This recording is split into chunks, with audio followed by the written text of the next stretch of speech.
50 ans d'aide, ça va. On nous a aidés pendant 50 ans, nous les remercions. Ils n'ont qu'à continuer à nous aider s'ils le veulent bien, mais si c'est pour ça qu'on doit rompre, on va rompre. C'est-à-dire que nous tenons à notre souveraineté, à notre indépendance. Voilà. Ça n'a pas de prix, ça. On n'a peur de rien dans la mesure où on est venu servir le peuple. On est élu. On est à sa disposition. La preuve, vous l'avez vu au Niger, comment on vit avec nos populations. On vivait bien hier matin, non? Ensemble. La première des missions pour un responsable africain du Sahel, c'est faire de sorte à ce que sa population puisse manger matin, midi et soir. Et pouvoir également produire dans le pays même les quantités nécessaires pour sa population.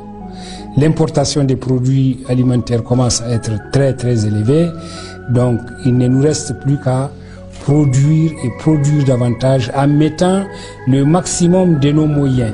Les 10% de notre budget, c'est bien cela, 10% de notre budget doit aller à la production alimentaire.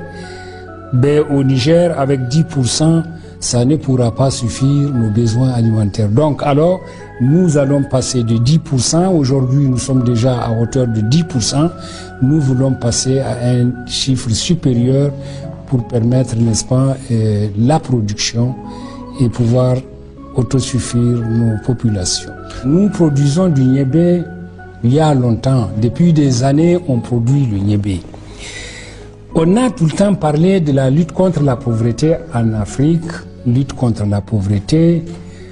Mais alors, quelquefois, moi, personnellement, je me suis dit, avec ceux qui voulaient bien m'entendre, mais lutter contre la pauvreté sans pouvoir donner les moyens nécessaires à la population pour que dans les foyers, les familles, on puisse lutter contre la pauvreté, je ne vois pas la voie par laquelle on peut, n'est-ce pas, atteindre cet objectif.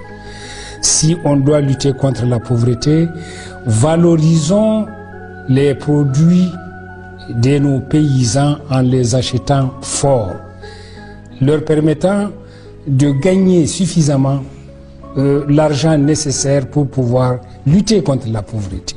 Aller à l'école et faire de sorte à ce que sa famille soit en bonne santé et puis se donner le minimum qu'on peut, n'est-ce pas, se donner en tant que père de famille, en tant que personne humaine.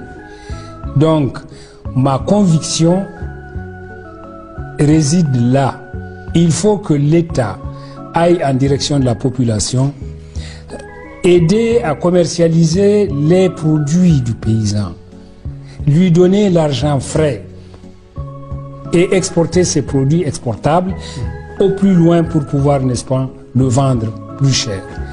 Et l'année d'après, améliorer le prix du kilo par rapport à l'année 2008, par exemple au Niger.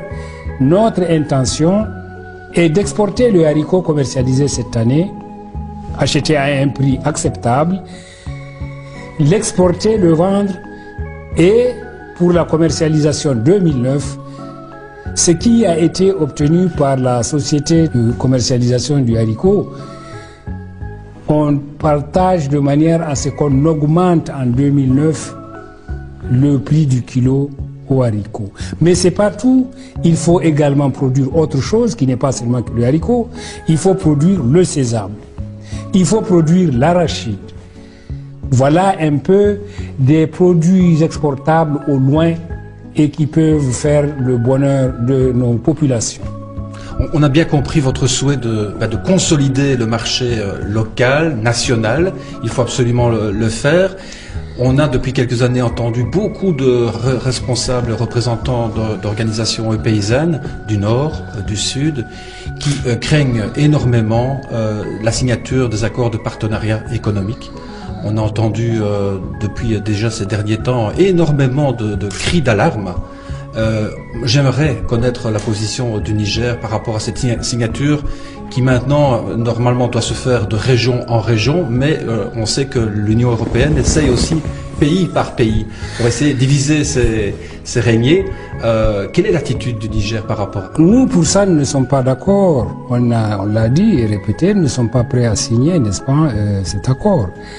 Non, il faut nous laisser libres d'aller, n'est-ce pas, nous servir où on veut. Nous sommes indépendants. Nous sommes souverains, laissez-nous respirer s'il vous plaît, et puis pouvoir au moins aller acheter ce qu'on veut où on veut. L'offre et la demande. La loi du marché commande. Il ne faut pas qu'on nous ramène encore à des situations des années 50, s'il vous plaît. C'est dépassé ça. Maintenant, celui qui veut signer, il n'a qu'à le signer, il est libre. Chacun est libre, n'est-ce pas? Mais au Niger, nous voulons cette liberté d'aller, n'est-ce pas, faire des coopérations avec d'autres pays, de manière à ce que les choses puissent avancer normalement. Nous voulons nous servir où on veut, s'il vous plaît. Vous serez donc prêt à lutter contre tout le lobbying? Je ne lutte pas contre, mais enfin moi je ne le ferai pas. Voilà. Parce que celui qui veut aller est libre d'aller.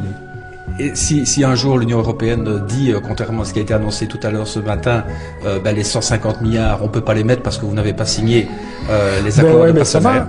Ça va. Vous m'avez entendu dire tout à l'heure, 50 ans d'aide, ça va. On nous a aidés pendant 50 ans, nous les remercions. Ils n'ont qu'à continuer à nous aider s'ils le veulent bien, mais si c'est pour ça qu'on doit rompre, on va rompre. C'est-à-dire que nous tenons à notre souveraineté, à notre indépendance. Voilà. Ça n'a pas de prix, ça. Le soutien aux organisations paysannes, c'est aussi une priorité, mais une organisation paysanne, une plateforme, c'est aussi parfois un contre-pouvoir. Ça ne fait pas peur, ça? Ouf! On n'a peur de rien dans la mesure où on est venu servir le peuple. On est élu. On est à sa disposition. La preuve, vous l'avez vu au Niger, comment on vit avec nos populations. On vivait bien hier matin, non? Ensemble. On respirait bien. Vous l'avez vu, vous l'avez senti. Donc voilà. Si vous avez peur de vos populations, mais enfin, vous partez quoi, c'est pas la peine d'attendre. Il n'y a rien à faire. La politique, c'est bien ça aussi.